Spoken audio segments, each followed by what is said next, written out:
आषाढी एकादशी कधी आहे जाणून घेऊयात. मुहूर्त, शुभयोग, उपवासाचे नियम आणि पूजाविधी. आषाढ महिन्यातील शुक्ल पक्ष एकादशीच्या दिवशी भगवान विष्णू 4 महिन्यांसाठी योग निद्रेत जातात. या काळात सर्व शुभ कार्ये थांबतात.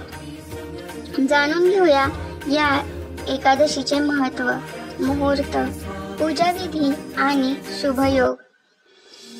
वर्षभरातील 24 एकादशींमध्ये आषाढी एकादशीला खास महत्त्व आहे.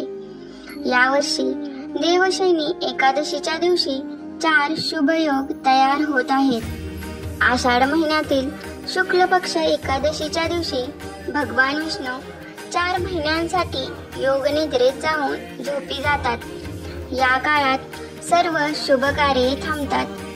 भगवान विष्णू 4 महिने झोपतात म्हणून याला चातुर्मास असेही म्हणतात. चातुर्मासात सर्व देव झोपी जातात आणि विश्वाचे व्यवस्थापन भगवान शिवांच्या हाती येते. महाराष्ट्रात निघणाऱ्या पायी वारीमुळे आषाढी एकादशीचे महत्त्व आणखीच वाढून जाते. या एकादशी निमित्त विठ्ठल रुक्मिणीची विशेष पूजा केली जाते आणि पंढरपूरची यात्रा आकर्षणाचा विषय ठरतो.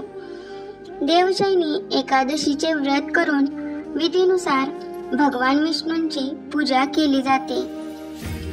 त्यांच्या कृपेने मोक्ष प्राप्त होतो आणि पापांचा नाश होतो अशी मान्यता आहे.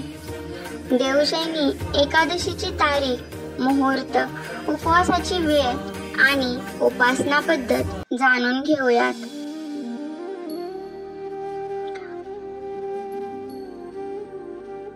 आषाढी एकादशी कधी असते? आषाढ शुक्ल एकादशी 16 जुलै रोजी रात्री 8:33 सुरू होते आणि ती दिनांक 17 जुलै रोजी रात्री 9:02 समाप्त होईल. उदयातिथीनुसार देवशयनी एकादशीचे व्रत बुधवार दिनांक 17 जुलै रोजी करण्यात येणार आहे. आषाढी एकादशीच्या दिवशी भगवान विष्णू झोपी जातात, त्यामुळे 4 महिने कोणतेही शुभ कार्य होत नाही. या काळात विवाह, मुंडन, गृहप्रवेश इत्यादी सर्व शुभ कार्ये थांबतील. उपवास कधी सोडणार? गुरुवार दिनांक 18 जुलै रोजी उपवास सोडावा.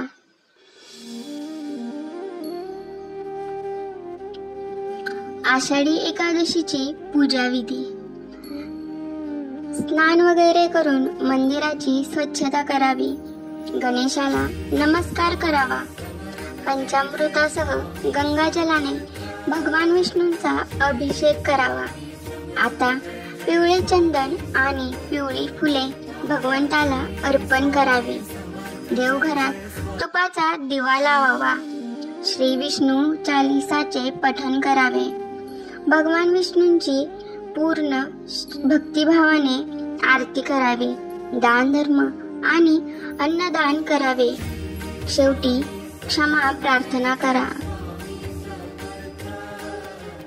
या एकादशी निमित्त पंढरपूर यात्रा आहे. सर्व मंदिरात तसेच विठ्ठल रुक्मिणी मंदिरात खास आकर्षक सजावट केली जाईल. मोठ्या भक्तिभावाने पूजापाठ केले जाईल. ब्रह्ममुहूर्तापासूनच भाविक भक्तीत लीन होऊन जातील.